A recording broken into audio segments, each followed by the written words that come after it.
একটি কুকুরও যে মানুষের জীবন পরিবর্তন করে দিতে পারে তা এই গল্পের মধ্যে আপনাদের মাঝে শেয়ার করব। আমরা জানি ডাকাতদের মনে কোনো দয়া মায়া হয় না, তারপরেও যে তারা উপকারের প্রতিদান পাবে তা বিস্ময়কর কাহিনী। চলুন শুরু করি। দুঃখের বিষয়, আপনারা ভিডিও দেখেন কিন্তু সাবস্ক্রাইব ফলো করেন না। ডাকাতদের যন্ত্রণায় গ্রামে নেই শান্তি। থাকবে কি করে? আজ এই ঘরে হয়েছে তো কাল ও ঘরে হবে না, ভরসা কোথায়? সহজ সরল গ্রামের মানুষ কোনো প্রতিবাদ করতে জানে না, ভয়ে পা সামনে এগোয় না। ডাকাতরা খুবই শক্তিশালী দলবল নিয়ে ডাকাতি করতে বের হতো। সে কি বিশাল চেহারা তাদের, দেখলেই মানুষজন ভয়ে আতঙ্ক হয়ে যায়। তাদের কাছে মজুত করা আছে বিশাল বড় বড় লাঠি এবং বড় বড় ছুরি, চাকু, বন্দুক। এক একজনের গায়ে যেই শক্তি, দেখলেই যেন কাউকে পায়ের তলে ফেলে পিষে মেরে ফেলে। দয়া মায়া বলতে তার হদিশটুকুও নাই তাদের অন্তরে। তাদের আস্তানার খবর কেউ জানতো না। গ্রামের মানুষ বলাবলি করতে লাগলো, কাল রাতে হাশেমের বাড়িতে ডাকাতি হয়েছে, তাদের সর্বস্ব লুটে নিয়েছে।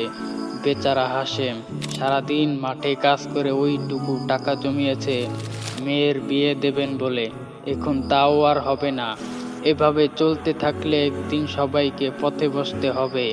কবে যে গ্রামবাসী ডাকাতের হাত থেকে মুক্তি পাবে, বিধাতাই ভালো জানেন। এক রাতে ডাকাতরা ডাকাতি করে ফিরছিল একটি জঙ্গলের মধ্য দিয়ে। জঙ্গলের মধ্য দিয়ে চলছে চিকন সরু রাস্তা। তাদের রাস্তার সামনে একটি কুকুর অসহায় অবস্থায় মাটিতে পড়ে আছে। সর্দার বলল, সবাই থামো।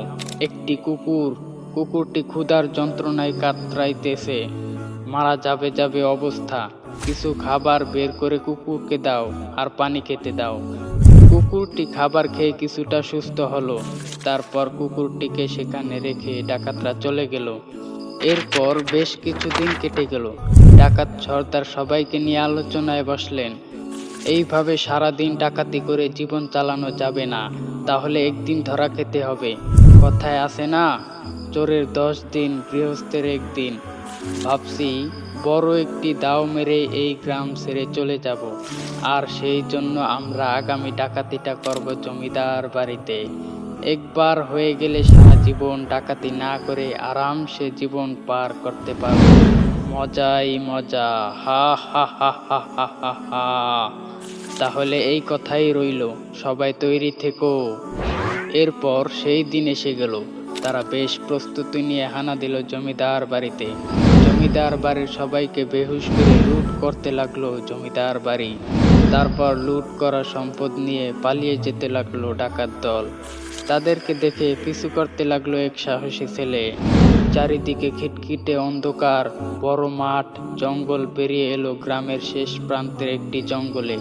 ছেলেটি দেখলো একটি ঘর। সেই ঘরের মধ্যে ঢুকলো ডাকাত দল। এটাই ওদের আস্তানা, যার খবর এতদিন কেউ পায়নি। তাহলে এবার একটা হেস্তনেস্ত করতেই হবে। ওদের অত্যাচারে আর গ্রামে থাকা যায় না। ছেলেটি ব্যাপারখানা গ্রামবাসীদের সবাইকে জানালো। গ্রামবাসীরা জমিদারকে সহকারে ডাকাতদের ডেরায় যেতে লাগলো। বিশাল বড় ক্ষোভের আগুন চলছে তাদের অন্তরে। এবার তারা ডাকাতদের আস্তানা সহ তাদেরকে পুড়িয়ে ফেলবে। ঘরের চারিদিকে কেরোসিন ঢেলে দিল, এবার আগুন লাগিয়ে দেবে। তখনই কোথার থেকে কুকুরের দল এসে ঘেউ ঘেউ শুরু করে দিল। সে কি চেঁচামেচি শুরু করলো। চেঁচামেচির শব্দ পেয়ে ডাকাতরা ঘর থেকে বেরিয়ে এলো। দেখলো গ্রামবাসীরা একদল কুকুরের সাথে পারাপারি করতেছে। কিছুতেই ঘরে আগুন লাগাতে দেবে না কুকুর বাহিনী, প্রয়োজনে জীবন দিয়ে দেবে। এই কাণ্ড দেখে সর্দারের চোখে জল। সর্দার বলল, আমাদেরকে মেরে ফেলেন, তাতে কোনো অভিযোগ নেই, তবে একটি কাহিনী শোনেন। তারপর সর্দার কাঁদতে কাঁদতে কুকুরের কাহিনীটি সবাইকে বলতে লাগলেন। শুনে সবাই একটি নীরব হলো। একটি কুকুরকে সাহায্য করেছিলাম, আর কুকুরটি গোটা এক বাহিনী নিয়ে আমাকে সাহায্য করতে আসে। উপকারের প্রতিদান এভাবে পাওয়া যাবে কোনোদিনও ভাবতে পারিনি আমি। আর আমি মানুষ হয়েও অন্য মানুষের ক্ষতি সাধন করি। ছি, আমি পশুর চেয়েও খারাপ। আপনারা যদি একটি সুযোগ দেন, তাহলে আমি আপনাদের থেকে ভালো হওয়ার শপথ গ্রহণ করব। আমি সবার টাকা পয়সা সম্পত্তি সবাইকে ফিরিয়ে দেব। জমিদার বুঝতে পারলেন যে সর্দার ডাকাত হলেও এক কথার মানুষ, তাই তাদেরকে একটি সুযোগ দিলেন।